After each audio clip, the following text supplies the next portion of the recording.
Në një kohë kur pagesat digjitale po zvendçojnë gjithnjë më shumë para fizike, Banka Qendrore Europiane ka dhënë një mesazh që ka habitur jo pak qytetarë: mbani paratë gatshme në shtëpi.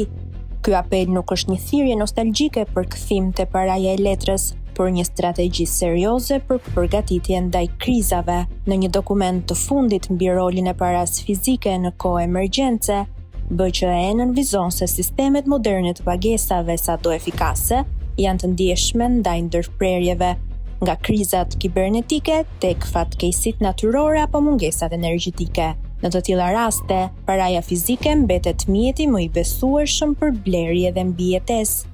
Për këtë arsye, banka sugjeron që çdo familje të mbajë një sasi të moderuar parash në shtëpi, si një masë sigurie personale për të garantuar aksesin në ushqime, ilaçe apo nevoja bazë, nëse bankomatet dhe kartat dështojnë përkohësisht. Ky qëndrim lidhet gjithashtu me ruajtjen e lirisë ekonomike.